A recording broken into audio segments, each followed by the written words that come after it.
안녕하세요. 건강 365 아나운서 최인경입니다. 우리 척추에는 터널처럼 나 있는 파이프 구조가 있는데요. 그게 척추관입니다. 신경이 지나가는 공간인 거죠. 그런 척추관이 좁아지는 협착이 생기면 신경이 눌리기 때문에 허리도 아프고 다리도 저린 증상이 나타나는데요. 특히 걸을 때 다리와 엉덩이가 저리고 당기면서 통증이 심해지고요. 오히려 쪼그려 앉으면 좀 편해집니다. 척추관 협착증은 노인성 질환으로 오랜 세월 서서히 진행됩니다. 통증을 줄이기 위한 방법, 수술이 답은 아닐 텐데요. 오늘은 척추관 협착증에 대해 알아봅니다. 건강 365 봉태규의 처음 보는 나 듣고 시작하겠습니다. KBS 라디오 건강 365 함께하고 계십니다. 척추관 협착증은 노인성 질환입니다. 나이 들면서 척추관이 좁아지는 거죠. 개인차가 있긴 하지만 중년을 넘어서면서부터는 척추관에 조금씩 변화가 생기지 않을까 싶기도 한데요. 경희대 한의대 침구과 김용석 교수에게 도움 말씀 듣겠습니다. 교수님 안녕하세요. 네, 안녕하세요. 척추관 협착증이 노화로 인한 질환인 게 맞습니까? 그렇죠. 이제 척추관 협착증은 노화로 인해서 다시 말해서 퇴행성 변화가 가장 중요한 원인이거든요. 네. 우리 몸의 척추는 나이가 들면서 여러 가지 변화를 겪게 되는데 그중에 이제 이 신경이 지나가는 통로인 척추관이 좁아서 생기는 경우거든요. 네. 이렇게 좁아지는 것은 그 척추관 뒤쪽에서 신경을 감싸는 황색인대라는 게 있는데 네. 이게 나이가 들면 탄력을 잃고 두꺼워지거든요. 그러면 이 두꺼워진 데가 안쪽으로 밀어들잖아요. 네. 그러면 그 안에 있는 신경을 압박하게 되는 거고요. 또 이제 퇴행성 변화가 생기면 척추 뼈 끝이 조금씩 가장자리가 가시처럼 이렇게 자라거든요. 이게 골극이라고 하는데 네. 이러면서 이제 통로를 좁아지게 되는 거고요.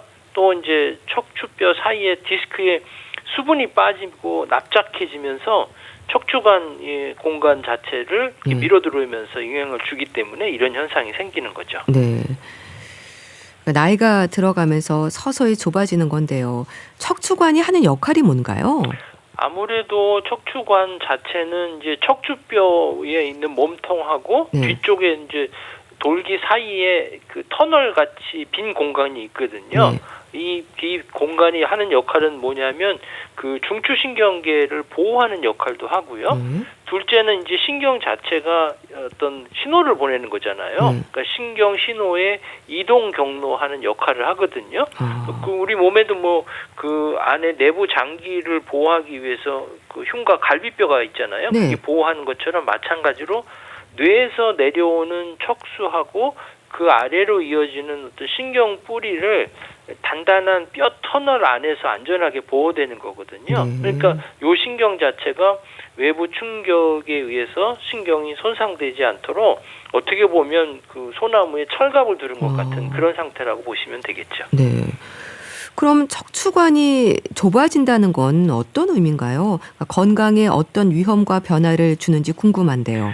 그렇죠. 이제 척추관이 좁아졌다라는 것은 뭐 단순히 뭐 물리적으로 이게 작아지고 좁아진다는 것을 넘어서 그 안에 신경이 지나간다고 했잖아요. 네. 그러니까 정보 전달 시스템이 어떻게 보면 과부하된다 이렇게 된다고 볼 수 있는 거거든요. 그러니까 우리 몸의 신경이 이제 뇌에서 내려온 명령을 다리로 전달하고 발끝까지 이렇게 보내는 어떻게 보면 일종의 그 전선하고 같은 거거든요. 근데 거기가 척추관이 좁아지면 이게 전선이 꽉 쥐거나 아니면 네. 눌리잖아요. 그렇군요. 그러면 우리 몸 자체에 건강상에 위험한 변화가 나타나는데 네. 가장 큰 위험은 아무래도 이제 신경으로 가는 혈류가 차단되는 거죠.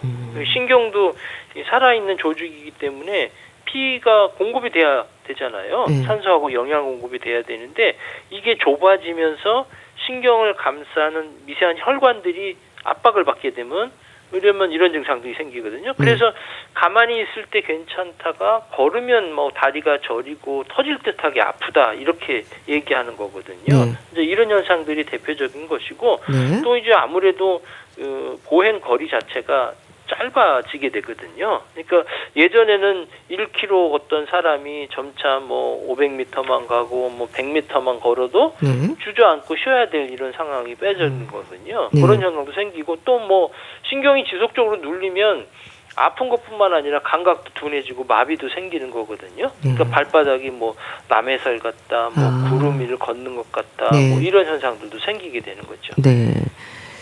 이 척추 중앙의 공간이 좁아지는 요인들을 생각할 때 일단 말씀하셨듯이 노화뿐 아니라 다른 요인들은 어떤 게 있을까요? 같은 나이라도 개인차가 좀 큰 것 같은데요. 그렇죠. 개인차라는 건 있죠. 뭐 같은 연령이라고 해서 뭐 누구나 뭐 꼿꼿하게 잘 걸어가시는 분도 있고요.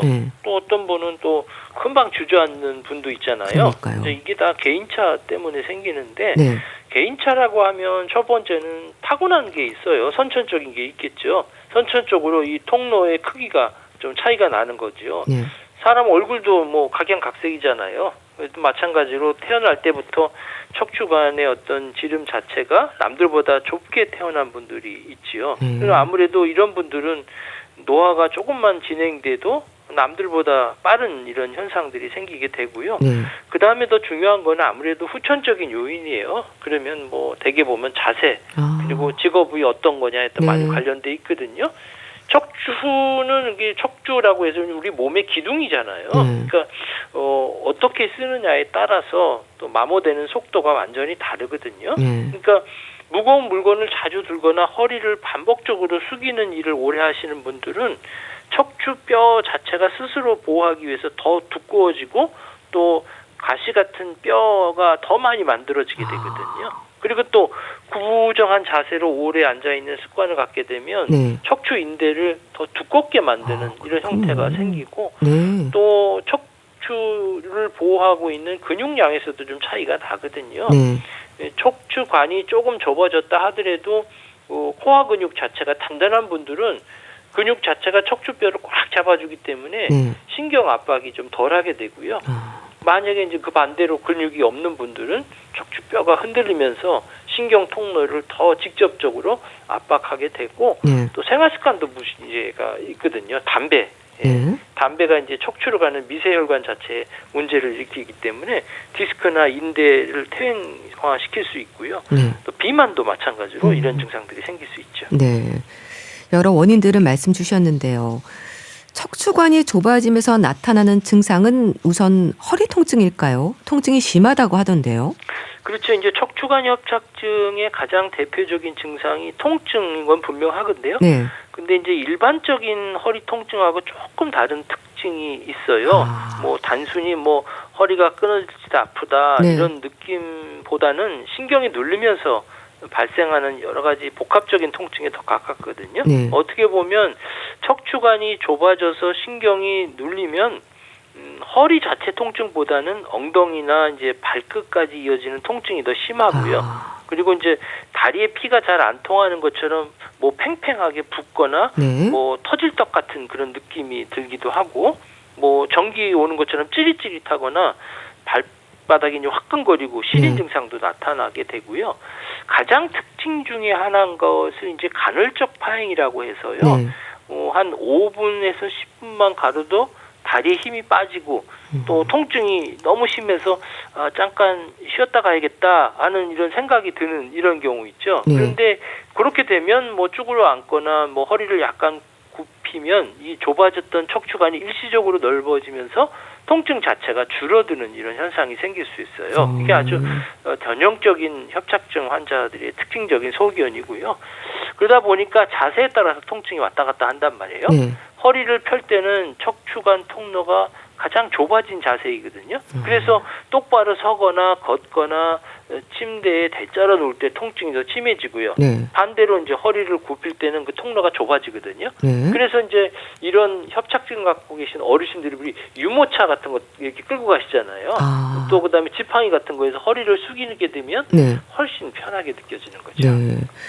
일단은 이분들이 걷다가도 한 번씩 쪼그려 앉는 건 그 자세가 좀 통증을 줄여줘서 그런 거군요. 네, 그것이 이제 간헐적 파행이라고 해서 가장 아주 대표적인 증상 중에 하나이죠.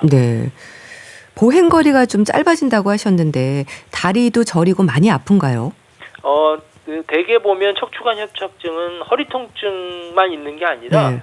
다리 증상이 함께 나타나는 경우가 많이 있거든요. 그러니까 척추관이 좁아지면서 그 안에 지나가는 신경이 눌리게 되면 허리뿐만 아니라 연결돼 있는 엉덩이, 허벅지, 뭐 종아리, 발까지 이어져 있어서 네. 통증이나 저림이 발로 이제 다리 쪽으로 퍼지게 되거든요.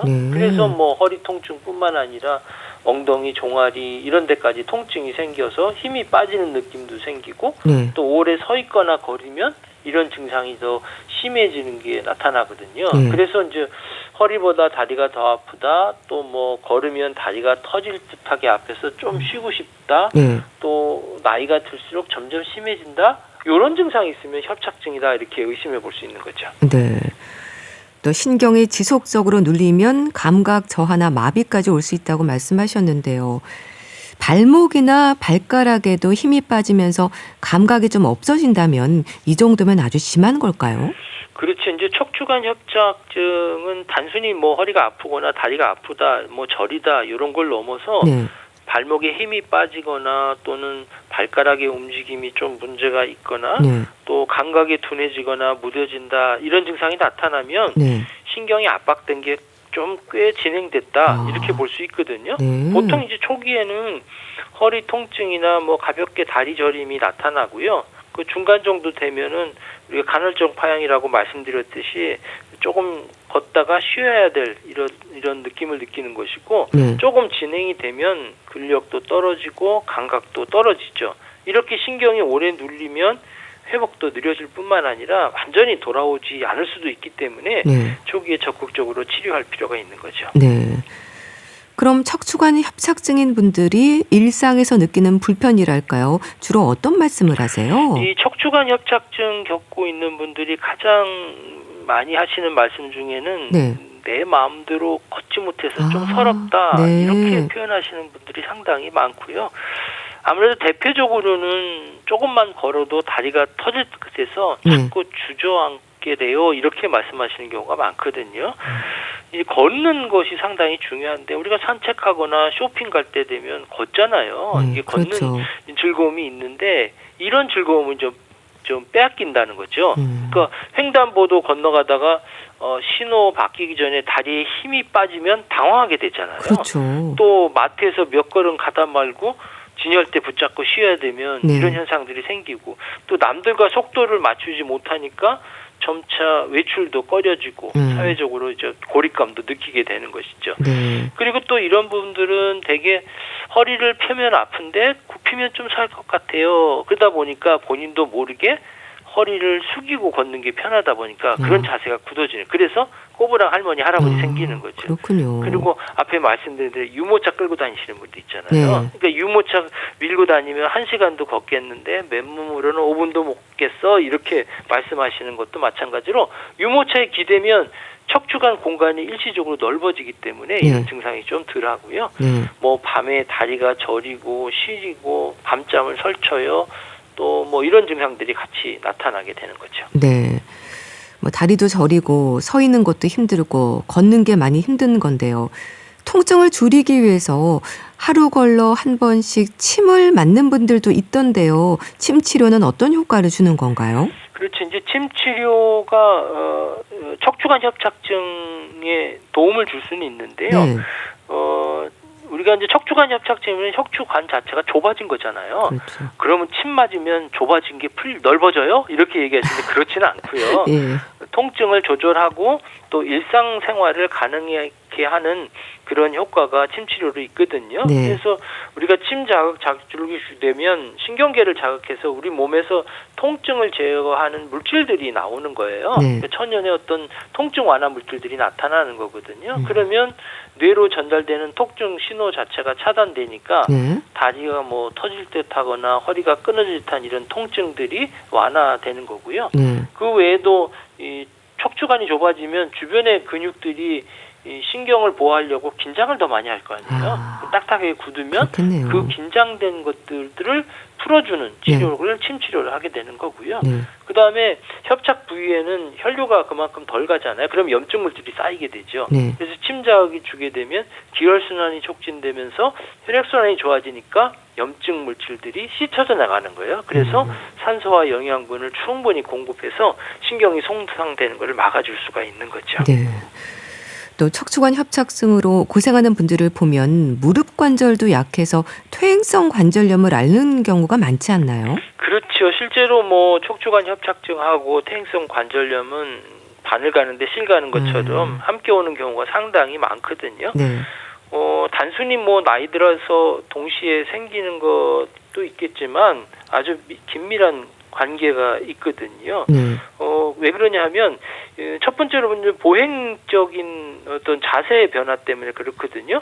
척추관 협착증이 있으면 허리 펴기 힘들다고 그랬잖아요. 그러면 통증을 피하려고 본능적으로 어떻게 하겠어요? 허리를 굽히고 엉거주춤하게 걸을 거 아니에요. 이렇게 숙이면 몸의 무게중심이 앞으로 쏠리죠. 네. 그러면 그 하중을 누가 받아요? 무릎 관절이 돼요. 아, 그렇겠네요. 그러면 척추를 보호하려고 바꾼 자세가 오히려 무릎 연골을 더 손상시켰기 때문에 퇴행성 관절염을 유발시키거나 악화시킬 수 있는 거고요. 또 협착증이 심해지면 다리가 저리고 아파서 잘 걷지 못하게 되잖아요. 그러면 활동량이 줄어들겠죠. 그러면 또 허벅지하고 종아리 근육이 떨어질 거 아니에요. 살이 빠질 거 아니에요. 그러면 무릎 관절을 거기를 꽉 잡아줘야 되는데 그게 약해지면 걸을 때마다 발생하는 그 충격이 근육이 아니라 무릎 관절이라는. 그렇게 되면 이런 관절염이 더 심해지는 거거든요. 그래서 무릎이 아파요라고 하시는데 실제 원인은 무릎이 아니라 허리 협착증일 경우가 있거든요. 그래서 허리 신경이 눌리면 그 통증을 타고 내려서 무릎 주변에서 느껴질 수가 있는 거거든요. 그래서 반대로 무릎 관절염 때문에 걸음걸이가 뒤틀리면 그 여파로 인해서 허리로 올라가 협착증을 증상을 더 심하게 만들기도 하는 거죠. 아, 그렇군요. 참 걷는 게 힘들고 자세도 구부정하고 이렇게 통증이 있다면 심적으로도 힘들 것 같은데요. 우울해하는 분들도 많을 것 같아요. 그렇죠. 그런 분들 상당히 많죠. 어떻게 보면 이 척추관 협착증은 단순히 몸이 아픈 이런 통증 질환이라기보다는 사람의 마음을 갉아먹는 어떻게 보면 심리적인 질환이기도 하거든요. 그래서 실제로 보면 이게 만성 통증 환자분들이 상당수가 우울감이나 무력감을 호소하시는 경우가 많잖아요. 특히 이제 척추관 협착증도 그렇거든요. 사람이 걷는다는 게 뭐 단순히 뭐 이동하는 것 그런 의미 이상이 있거든요. 우리가 뭐 일상생활할 때 걷지 않을 수 없잖아요. 친구로 만나러 가도 걸어야 되고 장 보러 가도 산책하러 가도 걸어야 되는데 그 걷는 자체가 통증 때문에 공포로 변하니까 문제가 생길 수 있는 거거든요. 그러니까 뭐 횡단보도 신호 이렇게 있을 때 그래도 끝까지 갈 수 있을까? 먼저 걱정이 생기는 거거든요. 그러다 보면 어떻게 돼요? 외출 자체를 안 하려고 하잖아요. 그러면 사회적 관계가 끊어지고 그러면 집안에만 있으니까 우울증이 더 깊어질 수 있고요. 또 사실 뭐 협착증이라는 게 하루아침에 낫는 병이 아니잖아요. 어떻게 보면 아주 끈질기게 천천히 또 괴롭히는 이런 병이기 때문에 우리가 이제 자고 나면 또 아프고 조금만 움직여 다시 저려오는 증상이 반복되면 아, 이거 평생 이런 거 아니야? 내 인생 끝난 거 아니야? 이런 허무감이 생긴단 말이에요. 그 통증이 심해지면 예민해지잖아요. 그러면 가족들한테 짜증도 내고 뭐 후회하고 자책하는 이런 과정들이 자꾸 반복하게 되는 거죠. 그래서 또 어르신들이 가장 힘들어하는 것 중에 하나가 뭐냐면 이 가족들한테 이러다가 짐이 되는 거 아니야?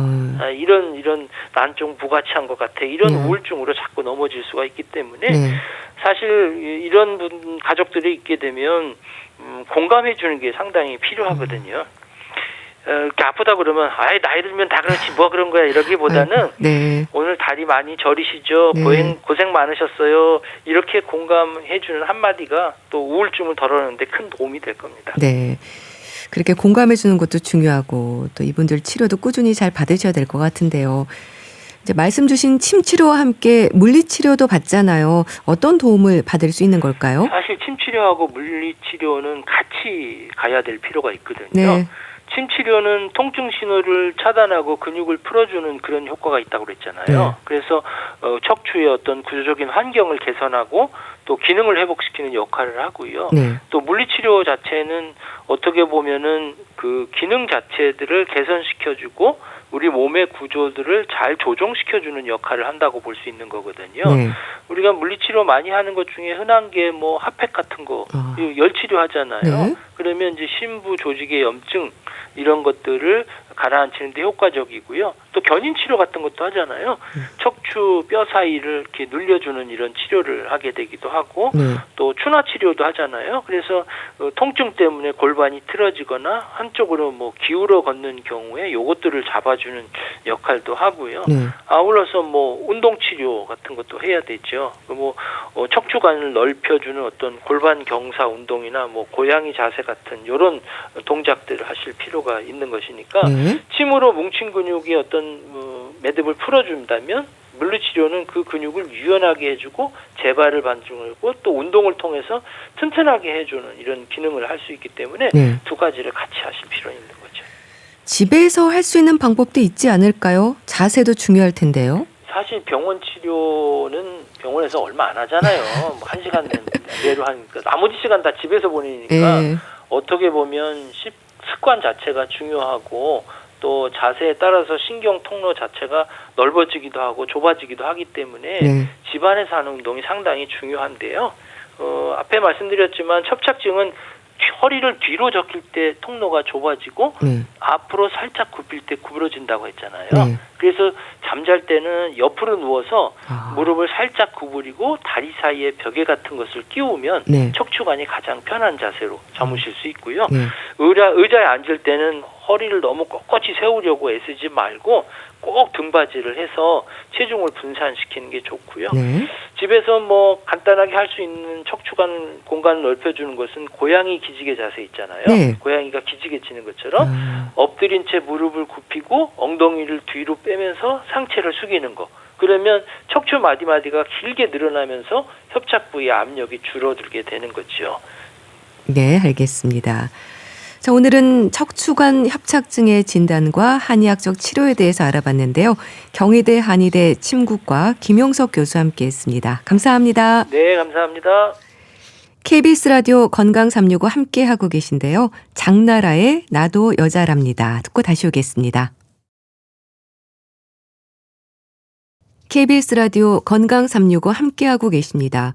건강책 정보 북컬럼니스트 홍순철 씨와 함께합니다. 안녕하세요. 네, 안녕하세요.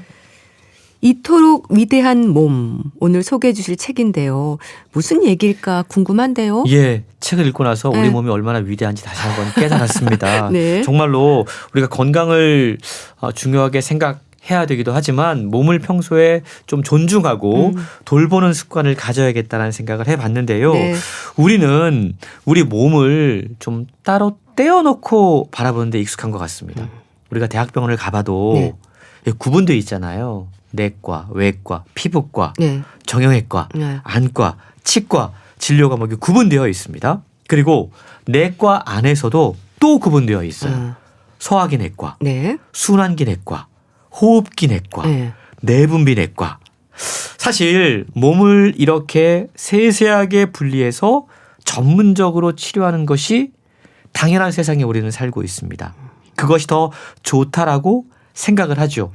하지만 최근 들어서 인간이 정말 기계처럼 이렇게 따로 각각의 기관을 떼어놓고 생각할 수 있는 존재인가에 대한 의문이 커지고 있는데요. 전 세계에서 무려 800만 부 이상 팔리면서 장내 미생물 열풍을 일으킨 이토록 위대한 장을 쓴 줄리아 앤더스가 11년 만에 신작을 선보였습니다. 오늘 소개해드리는 이토록 위대한 몸이 바로 그 책인데요. 이 책의 원서 제목은 오가닉이에요. 이 오가닉이란 말을 번역을 하면 유기체적인 살아있는 체계로서의 라는 뜻을 갖고 있습니다. 그동안은 장에 집중해서 장뇌축이라고 하는 새로운 의학 이론을 제시한 저자가 이번 책을 통해서 또 다른 새로운 연결, 유기체로서의 인간의 몸에 대해서 소개하고 있는데요. 인간의 몸에 대한 새롭고 상당히 흥미로운 관점을 알려주고 있습니다. 의학적으로 풀어낸 것 같은데요. 저자가 의사인가요? 그렇습니다. 저자는요. 네. 원래 장을 연구하던 의사였습니다. 장만 열심히 연구하면 훌륭한 의사가 될 줄 알았던 줄리아는 네. 환자들을 치료하고 직접 마주하면서 그 믿음이 얼마나 순진한 것이었는지 깨달았다고 그래요. 급기야 자신이 가장 소중하게 여겼던 할머니가 돌아가시고 나서 자신의 몸에 특히 피부에 아주 이해할 수 없는 독특한 반응이 나타나는 것을 보면서 더욱더 확실하게 알 수 있었다고 그럽니다. 우리 몸은 네. 서로 연결되어 있구나. 내가 느끼는 이 슬픔의 감정을 네. 피부가 표현하고 있구나. 저자는 피부는 누군가를 잃는다는 게 어떤 느낌인지 아는 듯 했다. 이 슬픔을 어떻게 극복해야 할까? 이 질문에 나는 피부가 상처를 다루는 방법을 통해 답을 얻었다. 몸을 살피는 것이었다. 피부가 준 가르침은 나를 기계가 아닌 사람으로 다시 살 수 있게 했다라고 고백하고 있습니다. 네. 실제로 저자가 수많은 소화기 환자들을 치료하면서 분명히 별로 문제가 없어 보이는데 계속해서 아프다. 어떤 통증을 호소하는 분들을 보면서 이분들의 문제가 소화기관에 있는 게 아니라 다른 곳에 있는데 소화기관의 문제로 나타나는. 그러니까 그쪽에서 신호를 보내는 것 같은 증상들을 많이 경험했다라는 거죠. 미생물학을 전공하고 소화기 내과 전공의로 활약하면서 우리 몸이 서로 따로 떨어져서 제각기 다른 기능을 수행하고 있는 일종의 기관들의 집합체가 아니라 이 기관들이 떨어져 있긴 하지만 서로 계속 신호를 주고받으면서 하나의 균형을 이루어가고 있는 유기체란 점을 직접 경험했다라고 전하고 있습니다. 이번 책을 통해서 장, 면역체계, 호흡기관, 피부, 뇌 이렇게 신체의 기관들을 서로 분리된 요소가 아니라 연결된 일종의 시스템으로 설명하면서 우리 몸에 나타나는 다양한 증상이 고장이 아니라 신호다. 이렇게 해석해야 된다라고 제안하고 있습니다. 네. 의학적인 지식에 경험까지 더해진 거네요. 그러니까 우리 몸은 서로 연결되어 있다라고 하셨는데 우리 몸에 나타나는 이런 다양한 증상을 고장이 아닌 신호로 읽어야 한다는 게 이해가 될 것도 같습니다. 그렇습니다. 이 책은요. 연결과 상호작용을 배제한 채 우리의 몸과 마음을 제대로 이해할 수 없다라고 이야기합니다. 실제로 요즘 기능 이야기라든가 이런 관점에서 통합의학 관점에서 이런 연구들이 활발히 진행되고 있습니다. 몸과 마음이 서로 연결되어 있고 우리 몸의 신체 기관들도 서로 연결되어 있고 신호를 주고받고 있다. 하나의 유기체다. 이러한 관점으로 우리의 몸을 바라보게 되면 질병과 건강을 이해하는 방식이 달라질 수 있다는 거죠. 예를 들자면 만성적인 피로 이건 단순히 쉬지 않아서 생긴 문제 아니면 몸으로 나타나는 증상이 아니라 수면과 소화와 면역 반응과 스트레스 반응이 서로 얽혀서 피로라는 하나의 신호로 나타나고 있는 것이다. 이렇게 해석해 볼 수 있다는 겁니다. 그렇군요. 통증이나 알레르기와 같은 불안 이런 일상적인 증상 역시도 이게 하나의 결함이나 고장이 아니라 몸 전체의 균형이 무너졌기 때문에 나타나는 신호로 해석해 볼 수 있다는 겁니다. 이렇게 몸에 나타나는 반응을 증상이 아니라 신호로 해석하게 될 때 이 책은 우리 몸에 있는 각각의 기관들, 폐, 면역체계, 피부, 근육 그리고 뇌를 각각 서로 신호를 주고받는 유기체로 이해할 수 있다. 그래서 우리 피부에 나타나는 증상이 장에서 보낸 신호일 수 있고 우리 장에서 나타나는 신호가 뇌에서 보낼 수 있는 신호일 수 있고 이렇게 색다른 해석으로 우리 몸을 볼 수 있다는 겁니다. 저자는 폐 여행을 떠날 때는 자신의 증조 할머니의 이야기로 시작을 합니다. 면역 체계 이야기를 할 때는 어릴 적에 아지트였던 할아버지의 집 이야기로 시작을 합니다. 예. 피부를 소개할 때는 자신이 사랑했던 할머니를 떠나보냈던 이야기로 시작합니다. 그러니까 자칫 어려울 수 있는 의학과 건강 이야기를 이렇게 쉽고 편안한 일상의 문장으로 풀어낸다는 점에서 이 책이 더 많은 분들에게 읽힐 수 있는 장점이 있는 것 같습니다. 내 몸에 대한 얘기인데도요. 의학 관련한 정보가 참 어려운데 이렇게 경험담으로 전해지면 한결 쉽긴 하겠어요. 그렇습니다. 이 책은 건강해지기 위해서 무엇을 어떻게 해라 뭐 이런 조언을 하기보다는 네. 일단 우리 몸에 대한 관점의 변화, 인식의 전환이 필요하다. 이런 깨달음이 필요하다라고 이야기를 합니다. 네. 왜냐하면 생각을 바꿔야 인식의 전환이 치료의 시작이 될 수 있기 때문인데요. 네. 책에서 처음으로 다루는 기관이 폐입니다. 왜냐하면 우리의 네. 삶이 호흡에서 시작되기 때문이죠. 네. 우리는 우리에게 필요한 것을 하루에 2만 번씩 얻습니다. 하루에 2만 번의 호흡을 통해서 우리는 우리 몸에 산소를 공급하고 있죠. 네. 이 숨을 통해서 우리는 우리에게 필요한 필수적인 것들을 우리 몸에 가져오게 됩니다. 네. 이렇게 중요한 능력을 갖고 있는 폐. 근데 우리는 사실 폐에 대해서 중요성에 대해서 별로 깊게 생각해 본 적이 없습니다. 저자는 예.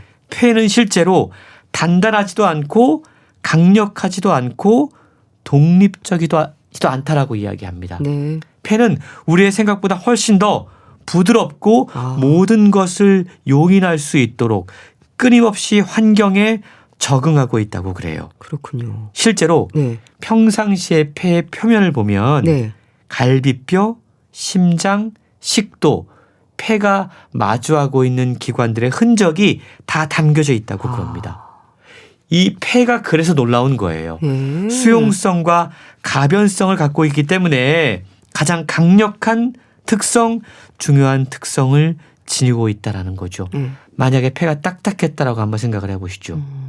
사실 우리 몸이 호흡을 통해서 산소를 받아들이는데 큰 어려움을 겪게 될 거라는 겁니다. 그렇겠네요. 우리 폐가 이렇게 부드럽기 때문에 네. 우리는 우리 몸에 필요한 산소를 얻을 수 있다는 거죠.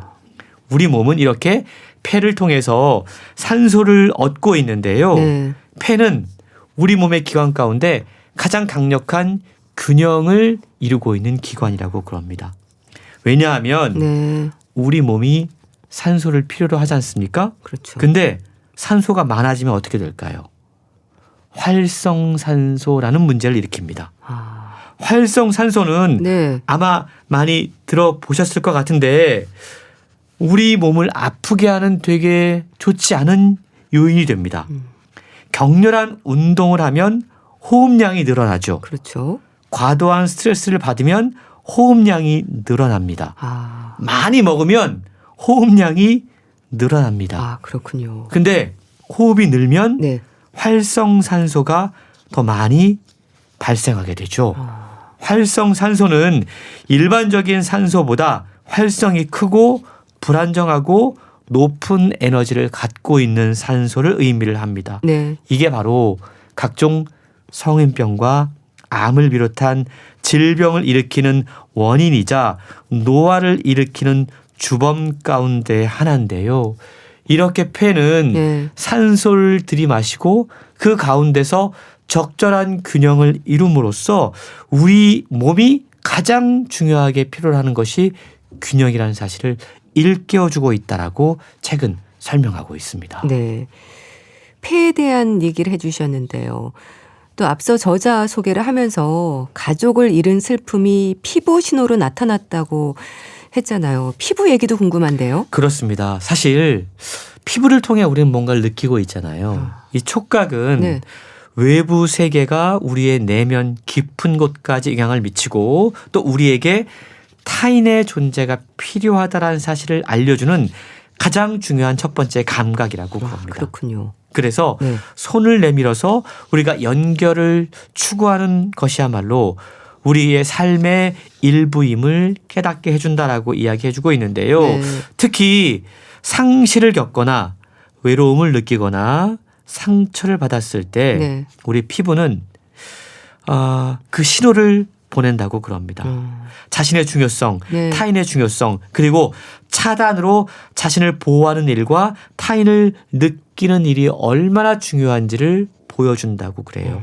실제로 네. 저자뿐만이 아니라 많은 분들이 마음의 상처를 입었을 때 피부에 이상 증세가 나타나는 것들을 경험하고 있다고 그럽니다. 그렇군요. 피부는요. 네. 표피와 진피와 피하 조직으로 이루어져 있습니다. 네. 참 신기한 게 피부 세포가 죽으면 밖으로 밀려나서 단단하게 변하고 죽은 세포가 바로 껍질, 바로 표피가 되고 있다는 거죠. 우리 몸을 감싸고 있는 얇은 층은 각질층, 바로 이렇게 죽은 세포들이 만들어집니다. 네. 죽어서도 우리 몸을 지키는 가장 중요한 역할을 하고 있다는 건데요. 이 각질이라고 하는 건 네. 우리의 외관을 안정적으로 잡아주고 세상을 더욱 단단히 움켜쥐도록 돕는 상당히 중요한 역할을 하고 있다고 그럽니다. 예. 그리고 이 세포가 죽어서 각질을 만들어줬기 때문에 네. 바이러스가 우리 몸속으로 쉽게 침입할 수 없도록 하는 일종의 외투 역할을 해주고 있다는 거죠. 바이러스는요. 네. 살아있는 세포에만 증식할 수 있거든요. 그래서 사마귀 바이러스가 손이나 발 같은 피부에서 가장 예민한 곳에 발견되는 이유는 네. 죽은 각질층의 미세한 손상 부위를 이 바이러스가 비집고 들어갈 수 있기 때문이라는 겁니다. 그래서 이 죽은 세포가 우리의 몸을 보호하고 있다는 사실만으로도 피부가 얼마나 우리에게 중요한 역할을 하고 있는지를 우리는 깨달아야 된다는 거죠. 그런데 이 피부가 얼마나 신기하냐면 네. 죽은 세포인데 네. 이걸 만지면 외부 세계를 느낄 수가 있습니다. 피부를 통해서 예. 우리는 이 피부가 단순히 외부의 장벽 역할, 외투 역할뿐만이 하고 있는 것이 아니라 네. 접촉을 통해서 센서 역할을 해주고 있고 사람들의 온기를 느낄 수 있는 중요한 역할을 해주고 있기 때문에 이 피부를 통한 외부의 온기가 네. 우리의 마음속에 전달될 수 있다는 것도 피부의 중요성을 일깨워주는 중요한 이야기란 점 기억해야 될 것 같습니다. 네. 이렇게 몸이 서로 신호를 주고받는 유기체라고 생각하니까요. 몸을 바라보는 관점이 달라지기도 하네요. 그렇습니다. 우리 몸은 기계가 아니에요. 네. 완벽하게 설계된 집합체가 아닙니다. 우리 몸은 분명히 오류의 가능성을 내포한 유기체입니다. 네. 그러면서 균형을 유지하는 일종의 시스템이라는 거죠. 네. 이 책이 마지막으로 다루는 부분은 우리 몸의 컨트롤 타워라고 불리는 뇌인데요. 네. 뇌의 여러 가지 이야기 가운데 특히 잠에 대해 이야기하는 부분도 상당히 인상 깊습니다. 우리는 잠을 네. 활동의 정지라고 생각하지만 뇌의 입장에서 보면 관리자의 교체라고 이해해 볼 수 있다고 그럽니다. 그렇군요. 저자는요. 네. 잠들었을 때는 주로 내부를 조절하는 늙은 뇌 영역이 우리 뇌를 통치한다고 그럽니다. 네. 이 수면에 문제가 생기는 이유도 우리 내부에 늙은 뇌가 보내는 자야 된다, 쉬어야 된다 이 요청을 네. 이 젊은 뇌가 너무 에너지가 많아가지고 에너지를 묵살하기 때문에 생기는 거다. 그러니까 이렇게 뭔가 균형과 새로운 관점으로 우리 몸을 이해하고 있다는 겁니다. 네. 뿐만 아니라 도파민 중독에 휩싸인 우리가 꼭 알아야 할 호르몬 균형과 네. 보상 균형에 대한 이야기도 상당히 인상 깊은데요. 네. 뇌를 소개하는 부분에서 저자는 자신의 책의 공동 저자로 소개된 질 앤더스에 대한 이야기를 소개를 합니다. 네. 이 책은 사실 글을 줄리아가 썼고 책의 일러스트를 질 저자의 언니가 그렸거든요. 왜냐하면 네. 질은 시각과 미각이 뛰어나고 네. 줄리아는 청각과 후각이 어릴 때부터 발달했다고 그래요.